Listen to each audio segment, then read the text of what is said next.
Բարև ձեզ, Վարշավայից իր աշխատանքն է շարունակում ՎՏ Հայաստան Նյուզը։ Հայաստանում եւ նրա սահմաններից դուրս իրավիճակը վերլուծում եւ ներկայացնում են եվրոպական տեսանկյունից։ Տաղավարում աշխատում է Ռազմիկ Մարտիրոսյանը։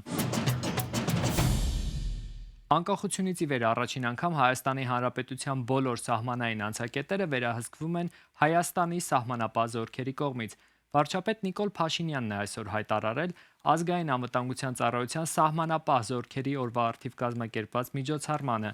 Նա նշել է, որ առաջիկայում կշարունակվի Ադրբեջանի հետ սահմանազատումը, օրակարգում է նաև Վրաստանի հետ սահմանազատման ամփոփման հարցը։ Սահմանապահ զորքերը սովորաբար խաղաղության սիմվոլ են, որովհետև այնտեղ, որտեղ սահմանին կանգնած են սահմանապահներ, մեծ հավանականությամբ կամ դեպքերի մեծամասնությամբ այդ սահմանին տիրում է խաղաղություն։ Եվ մեր ցանկությունն ու նպատակն է, որ Հայաստանի Հանրապետության բոլոր սահմաններին, բոլոր սահմանները, սահմանի բոլոր հատվածները լինեն սահմանապահ զորքերի պատասխանատվության ներքո։ Եվ մենք գնում ենք այդ ճանապարհով։ Հայաստանի վարչապետ Նիկոլ Փաշինյանն ու Ադրբեջանի նախագահ Իլհամ Ալիևը ստացել են Գերնիկա մրցանակ երկու երկրների միջև խաղաղության հաստատման ուղղությամբ գործադրված ջանքերի համար։ Իսպանիայում Հայաստանի դեսպան Սոս Ավետիսյանը Փաշինյանի անունից ստացել է մրցանակը։ Այս մասին հայտնում են Իսպանիայում Հայաստանի դեսպանատնից։ Իլհամ Ալիևը մրցանակի ստացման կապակցությամբ ուղերձ է հղել, նշելով, որ միջոցներ են ձեռնարկում խաղաղության ամրապնդման եւ այն գործնականում կյանքի կոչելու համար։ Չնայած խաղաղության մասին հայտարարություններին, օրերս Հայաստանի ազգային ժողովի նախագահ Ալեն Սիմոնյանն էր նկատել, որ Ադրբեջանն այժմ խոչընդոտում է հայ-թուրքական հարաբերությունների կարգավորմանը, օգտագործելով իր լոբբինգը եւ ազդեցությունը։ Հայաստանի արտգործնախարար Արարատ Միրզոյանն ապրիլի 27-ից 28-ը այցով կգտնվի Ֆրանսիայում։ Արտգործնախարարությունից հայտնում են, որ ծրագրված է հանդիպում Ֆրանսիայի, Եվրոպայի եւ արտաքին գործերի նախարար Ժան-Նոել Բարոյի հետ։ Արարատ Միրզոյանի այցի ընթացքում Փարիզում տեղի կունենա Հայաստանի Հանրապետության դեսպանության նոր շենքի պաշտոնական բացումը։ Նախատեսված է նաև եվրոպական երկրներում հավատարմագրված դեսպանների հավաք։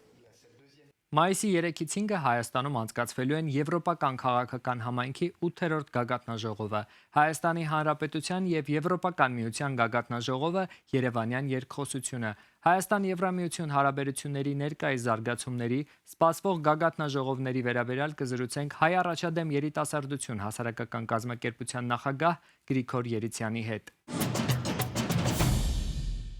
Ինչպես եք գնահատում Հայաստան-Եվրամիություն հարաբերությունների ներկա փուլը եւ որքանով է Հայաստան իշխանությունների վարած քաղաքականությունը նպաստում երկրի եվրաինտեգրման հեռանկարին։ Հայաստան-Եվրոպական միություն հարաբերությունները վերջին ժամանակահատվածում իմ կարծիքով մտել են որակական նոր փուլ։ Գիտեք, որ Հայաստանի եւ Եվրոպական միության միջև կա համապարփակ եւ ընդլայնված գործընկերության համաձայնագիրը ՍԵՊԱ-ն, որը դեռ նախկին իշխանությունների ժամանակ է ավերացվել եւ իրականացումը սկսվել է այս իշխանությունների ժամանակ եւ իհարկե այդ համաձայնագիրը շատ կարեւոր փաստաթուղթ է, որի լրացնելու վերջերս եկավ նաեւ Հայաստան-Եվրոպական միություն քաղաքական օրակարգը, որը նույնպես կարեւոր փաստաթուղթ էր, այնպես որ կարող եմ ասել, որ ներկա փուլում բավականին ինտենսիվ զարգացումներ են տեղի ունենում։ Գիտեք, Հայաստանում սպասվում է Հայաստան-Եվրոպական միություն համաժողովը, լինելու է Եվրոպական քաղաքական համայնքի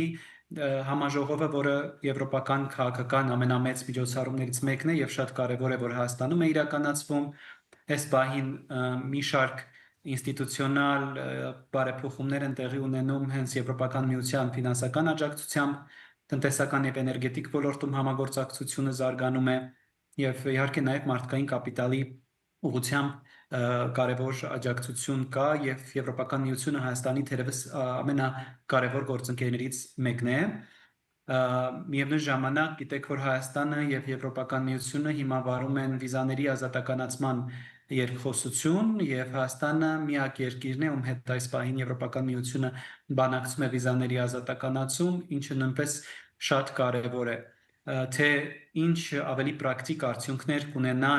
կունենա վիզաների ազատականացում Հայաստանի քաղաքացիների համար եւ երբ, դա իհարկե կարող ենք քննարկել, որովհետեւ այս գործընթացը բավականին երկար է տևում եւ դեռ հանգուցալուծման մասով որևէ ակնկալիքներ չկան, բայց այնուամենայնիվ պետք է ընդունենք, որ բավականին ինտենսիվ զարգացումներ կան հարաբերություններում, որոնք այո կարելի է նաև հաճախ սիրում են ասել աննախադեպ, այո որակել աննախադեպ այս փուլում Եվ հույս ունենք, եւ ես հույս ունեմ, որ նաև համաժողովի ընթացքում, որը Երևանում տեղի կունենա մայիսի սկիզբ, հստակ եւ շոշափելի արդյունքներ նաև կլինեն այս համագործակցությունից։ Ինչ ազդեցություն դա կունենա Հայաստանի արտաքին քաղաքականության վրա։ Հայաստանի արտաքին քաղաքականության վրա ազդեցությունը իհարկե համաժողովով չի, որ պետք է չափվի, որովհետև մինչև համաժողովը նույնպես մի շարք ուրեմն աշխատանքներ են կատարվել մեր արտաքին գերատեսչության իրենց համապատասխան գերատեսչությունների միջև եւ այդ աշխատանքները անընդհատ են, բայց համաժողովը այդ արդյունքները ամփոփելու համար բավականին լավ հարթակ է եւ Հայաստանը նաեւ դիրքավորելու որպես տարածաշրջանում այս պահին թերևս միակ երկիր, որտեղ ճիշտ է շատ խոցելի եւ խոցելի է ժողովրդավարությունը, բայց այնուամենայնիվ ժողովրդավարության մշուլներ կան եւ այդպես Հայաստան դիրքավորել նույնպես շատ կարեւոր կլինի։ Իսկ Հայաստանի արտաքին քաղաքական վեկտորի մասին փոփոխության մասին խոսելը իմ կարծիքով դեռևս վաղ է, վերջերս Հայաստանի վարչապետը նաեւ գտնվում էր Մոսկվայում եւ Ռուսաստանի հետ հարաբերությունները շարունակում են այնուամենայնիվ որոշակի առումով զարգանալ չնայած ՀԱՊԿ-ում Հայաստանը սառեցրել է իր մասնակցությունը, բայց այնուամենայնիվ շարունակում է մնալ ՀԱՊԿ անդամ, միևնույն ժամանակ Եվրոպական տնտեսական միությունից դուրս գալու մասով որևէ ակնարկներ դեռևս չկան, մինչդեռ Մոսկվայից հնչող բազմաթիվ սպառնալիքներ կան դուրս գալու հետևանքների մասին, մասնավորապես տնտեսական առումով, այսինքն Հայաստանը իմ կարծիքով մինչև ընտրությունները հատկապես բավականին զգույշ է Մոսկվայի հետ հարաբերությունների տեսանկյունից, միևնույն ժամանակ իշխանությունները փորձում են իրենց դիրքավորել որպես պրոեվրոպական ուժ եւ հակառուսական ուժ տարբեր իրենց խոսույթում, հայտարարություններում, ելույթներում, բայց միևնույն է եվրոպացի գործընկերների համար, օրինակ հստակ չէ դեռևս թե Հայաստանը իր արտաքին քաղաքականության մեջ որ ուղղությունն է ի վերջո բռնելու եւ իմ կարծիքով այս բազմավեկտոր այսպես կոչված արտաքին քաղաքականությունը այլևս հնարավոր չէ վաճառել միջազգային գործընկերներին եւ ինչ որ մի պահ պետք է գա, երբ Հայաստանը հայտարարելու է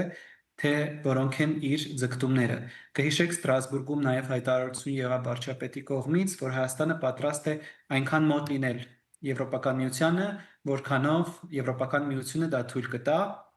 բայց այնուամենայնիվ Հայաստանից է կախված, թե ինչքան ինքը կմոտենա Եվրոպական միությանը եւ դա այդքան էլ Եվրոպական միությունից այս փուլում կախված չէ։ Հայաստանը պետք է շարունակի մի շարք բարեփոխումներ իրականացնել, որոնք Եվրոպական միության անդամակցությանը դուր բացելու հիմնական ուղին են, առանց այդ բարեփոխումներ իրականացնելու շատ բարդ կլինի անգամ եթե քաղաքական կամքը կա բանակցությունների էջը բացել, բայց բանակցությունների եւ անդամակցության մասին Հայաստանի իշխանությունները դեռևս չեն խոսել, ուստի արտաքին քաղաքական վեկտորի մեծ փոփոխության մասին ես այս պահին զգույշ կլինեմ եւ չեմ խոսի։ Որպես երկար տարիներ քաղաքացիական հասարակության ակտիվ ներկայացուցիչ, ինչպես եք գնահատում երիտասարդների ներգրավվածությունը քաղաքականության մեջ եւ ինչ խնդիրներ եք այսօր դուք տեսնում այս ոլորտում։ Եթե խոսենք քաղաքացիական մասնակցությունից, ավանդաբար Հայաստանում երիտասարդների քաղաքացիական մասնակցությունը բավականին բարձր մակարդակում է եղել։ Դա կլինի սոցիալական շարժումների, բողոքի ակցիաների, կամավորական աշխատանքի, ՀԿ-ներին անդամակցելու եւ այլ տարբեր ձևով համայնքային աշխատանքներ կատարելու եւ այլն։ Միևնույն ժամանակ, եթե խոսում ենք երիտասարդների քաղաքական մասնակցությունից, այստեղ է որտեղ ես եւ իմ շատ քաղաքասարակության գործընկերներ խնդիր ենք տեսնում։ Երիտասարդները հետաքրքրված չեն Հայաստանում տեղի ունեցող քաղաքական գործընթացներով, չեն հետաքրքրվում աշխարհաքաղաքական process-ներով։ Արխիվում ընտրություններ են եւ մեր հարցումները եւ շփումները, դիտարկումները ցույց են տալիս, որ երիտասարդների մի մասը պատրաստվում է չմասնակցել ընտրություններին, ինչպես արել է նախորդ քաղաքային եւ համապետական ընտրությունների ժամանակ։ Այսինքն մենք լուրջ խնդիր ենք տեսնում, որ երիտասարդները վստահություն չունեն համակարգի նկատմամբ, չեն տեսնում առաջնորդների, ում հետ կիսում են արժեքներ եւ ում ձայնը կարող են տալ եւ չեն կողմնորոշվում այսքան բազմազան տեխնացուներից ընտրել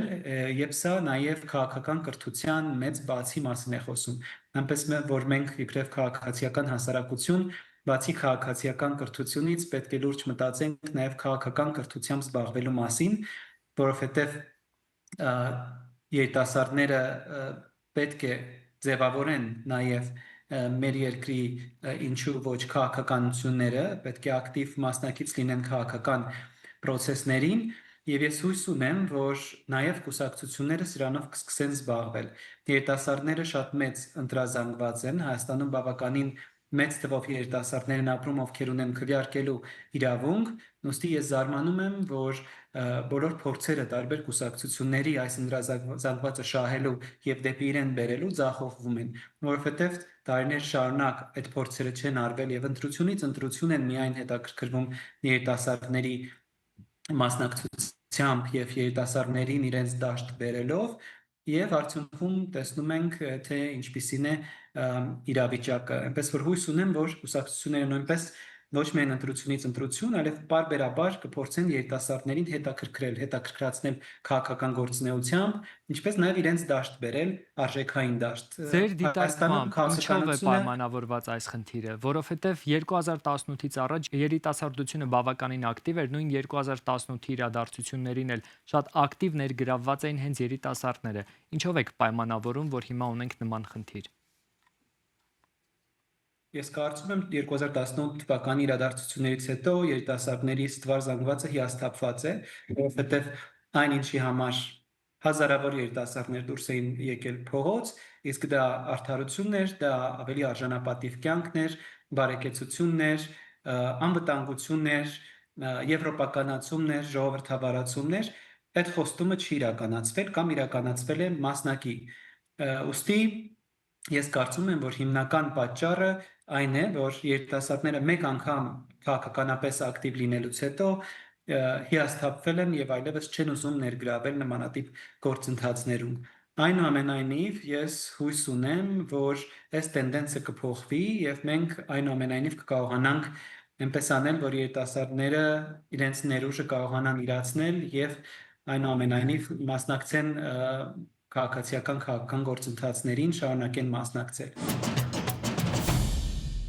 Հայաստանում օրական 1887 տոննա կամ տարեկան շուրջ 700,000 տոննա կոշտ կենցաղային աղբ է կուտակվում։ Թափոնների գրեթե կեսը օրգանական են։ Հանրապետության ամբողջ թափոնների կեսից ավելին Երևանում են, Նուբարաշենի աղբավայրում։ 70 տարուց ավելի գործող աղբավայրն այսօր լուրջ բնապահպանական խնդիրների առաջ է կանգնած։ Երևանի քաղաքապետարանը թափոնների խնդրի լուծման ուղիներ է փնտրում, աղբի տեսակավորում, վերամշակման գործարանի ստեղծում։ Թեմային իմ գործընկեր Աննա Դավթյանն է անդրադարձել։